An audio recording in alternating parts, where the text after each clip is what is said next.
ตั้งมาหรือยังได้ยินไหมเดี๋ยวผู้การพุ่งไปประสานนะอีกผู้การกันโลนไปประสานกับดันชัยพุ่งจะไปแล้วออกคนนึงมาที่ได้ไหมมาคุยกันได้ไหม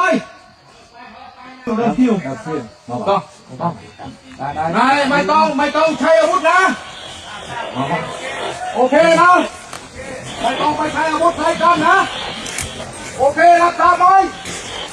โอเคได้ใช้ไปแล้วผู้การไปแล้วผู้การ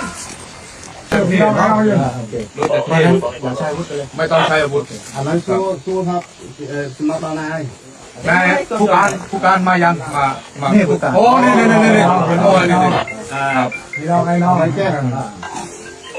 ทีแจ้ใจเคลียร์หยุดกันใจเย็นๆมีอะไรเราคุยกันได้ยังไงมาไล่ได้ยังไงเนาะเอาทีนี้ผมไม่อยากให้เกิดเหตุการณ์นี้เราก็เข้ามาครับให้มันจบเลยนะพี่นะให้จบที่สองต้องเจ้าตัวผมอันดับแรกเอาแปลให้ผมหน่อยได้เฮียตีมวยโอเคจมเฮียตีมวยลำดับแรกให้เราหยุดอยู่ตรงนี้ก่อนไม่มีการปะทะลำดับตีมวยคือออยยืงชกบังนี่เยอะไปเลยต้องรอโอเคดีครับเสร็จแล้วก็เดี๋ยวถ้าเป็นไปได้เดี๋ยวเราถอนกำลังออกก่อนทางนี้ยืงถอยกำลังเจนปิดไรสั่นโอเคถอยทั้งสองข้างถอยตรงสองฝ่ายนะทั้งสองฝ่ายครับผมดีแต่เดี๋ยวพุ่มชาผมกำลังเดินทางมานี่คือไม่บัญชีการเกิดปุ่งเดอแจงโมบ่ากับปุ่งแจงดำเนินโมท่านกำลังเดินทางมาคาดว่าน่าจะใกล้ถึงแล้วชิดหนึ่งดาวเลยให้ชิดหนึ่งดาวเลยเสร็จแล้วก็พอท่านมาก็พุ่มชาก็จะคุยกันอีกเป็นไม่บัญชีการหรือเกิดโมติดให้หนึ่งใหญ่เนียมาลองติดบาทของท่านเนี่ยใครมาคุยในเมนเจกายังเป็นป่านี่เพื่อนแกเป็นคนคุยผู้การเนี่ยเป็นผู้การเนี่ยเป็นคนคุยแล้วเจ้ยมสมรมโปไม่หรอนะตีมวยยม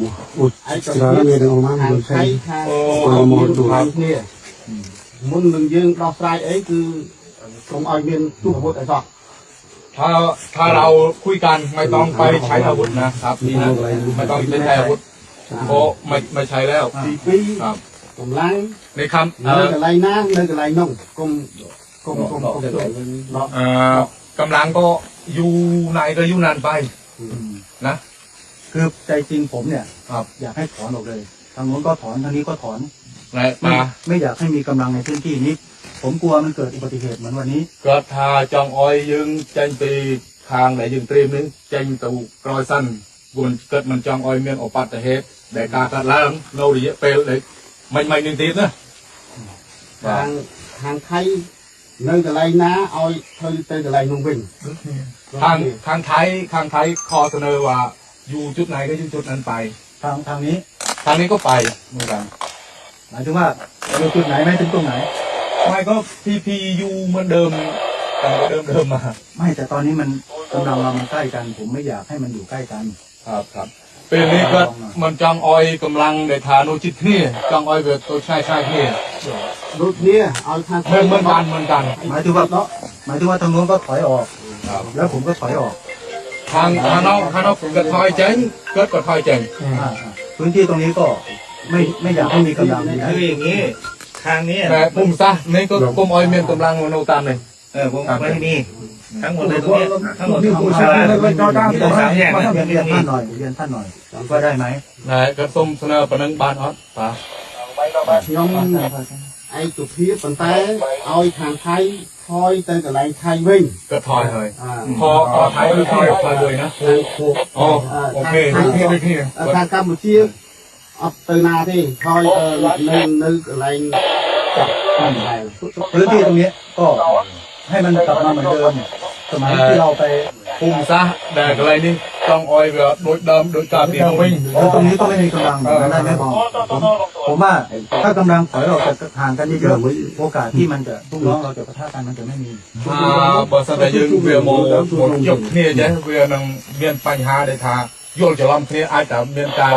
បោះឲ្យបោះ ត្រូវឲ្យខាងថៃដក ថាทางไทยทางผู้การไทยทอนแล้วทางผู้การท่านนี้ก็สั่งขาด ยินดีบอกอยากให้เป็นอย่างนั้นขอบคุณล่วงหน้าขอบคุณล่วงหน้า แต่ว่าเดี๋ยว นัดมา เดี๋ยวสักพักเนี่ยผู้บัญชาผมท่านรองเสริมท่านกำลังเดินทางบอกหน่อยเดี๋ยวสักพักเนี่ยเดี๋ยวรองเสริมกำลังมา เดี๋ยวจำเดี๋ยวกี่โมงประมาณ ที่ติดต่อไม่ได้ตอนนี้ติดต่อท่านไม่ได้มันไม่มีขึ้น เดี๋ยวให้ผมรอ อยู่เราก็รออยู่ด้วยกัน ก็คุยอยู่ตรงนี้ก่อน อยู่ตรงนี้ด้วยกัน จำติดบุญเสริมบุญบำรุง กำลังมา กองเมมเจกากองสุรนารีเกิดโมนี่ปุ่งกับเตะตรงมันเป็นบานลือเทปมันเป็นบานเชือกเกิดนางโมสมทางท้ายกองคุยหน่วยจำเกิดแต่นะทางที่ยืนกองคุยจำเกิดแต่หนึ่งอ๋อจำบุญเสริมบุญบำรุงเกิดโมเย็นลองเตะหน่อยเมมเจกาโรงกองสุรนารี ได้เอาตรงนั้นมองปูนทางก็ดอกไปในเชิงเมือง นี่ทอนทางคุณไหวก่อนทาง เดี๋ยวสักพักเนี่ยเดี๋ยวรองเสริมกำลังมา เดี๋ยวจำเดี๋ยวกี่โมงประมาณ ที่ติดต่อไม่ได้ตอนนี้ติดต่อท่านไม่ได้มันไม่มีขึ้น เดี๋ยวให้ผมรอ เราก็รออยู่ด้วยกัน ก็คุยอยู่ตรงนี้ก่อน อยู่ตรงนี้ด้วยกัน จำติดบุญเสริมบุญบำรุง กำลังมาก องเมมเจกากองสุรนารีเกิดโมนี่ปุ่งกับเตะตรงมันเป็นบานลือเทปมันเป็นบานเชือกเกิดนางโมสมทางท้ายกองคุยหน่วยจำเกิดแต่นะทางที่ยืนกองคุยจำเกิดแต่หนึ่งอ๋อจำบุญเสริมบุญบำรุงเกิดโมเย็นลองเตะหน่อยเมมเจกาโรงกองสุรนารี ได้เอาตรงนั้นมองปูนทางก็ดอกไปในเชิงเมือง นี่ทอนทางคุณก็ให้ก่อนทางนี้ก็ให้ก่อน เราขอเดินไปดูกันได้ไหมว่าจะไหน เกิดส้มตัวมือบานอดตัวแดงโกนเจ้าเกิด บ้าน ให้ลูกน้องเจ้าออกไปทางนี้ได้ไหม เดี๋ยวอย่าพึ่ง เดี๋ยวแป๊บนึงตอนรอให้ผู้ชายมาคุยกันปุ๊บแล้วถอนออกพร้อมกันเลยดีไหม เดี๋ยวกระทาจำออยเมมเจกาเนี่ยเกิดโมซัน เราก็ถอนออก บุญเสริมบุญบำรุงโมซัน ตบกันในบุญกันน่ะตบกันในบุญอ่ะเอาตรงนี้มาทางบุญ ตกกับบุญเนี่ยในที่สบาย ใครบุญ เฮ้ยเกิดกระนุ่มนี่เดี๋ยวเราตัวนาเต็ม นี่ 4 คนมีคนแถวนั้นดอกทั้งสองข้าง นี่ เจนเลยแต่อ๋อดอกทั้งสองข้าง ผมนี่ที่กำลังวัดนั่นนี่นี่ตั้ง จังมาทางเอาเก็บดอกเจนยืนกันได้ ผมสั่งแล้วว่าห้ามมีเสียงปืน ครับ จากนี้ไปเนี่ยห้ามมีเสียงปืนผมสั่งไปแล้ว เกิดปราบถากรมเมียนกาตัวบุตรติด แล้วคือไม่ทางไทยเอาส่วนรวมกำลังคอยเต็มปีอะไรเลยเนาะดับเบิ้ล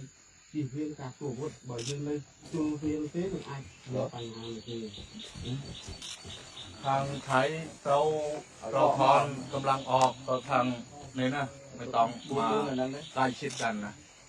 นั่นแหละผมอยากให้ถอยออกห่างกัน จนยัยให้ แต่ว่าเดี๋ยวรอลองมาก่อน จำบุญเสริมโมซัน แป๊บเดียว แบบเดียว ผมว่าน่าจะใกล้ถึงแล้วบอกใกล้ถึง ไหนกระทายชิดมองเราให้โดยจำ ผมมาจุดต่อไม่ได้ จำทำไมได้ถึงคุยน้องเนี่ย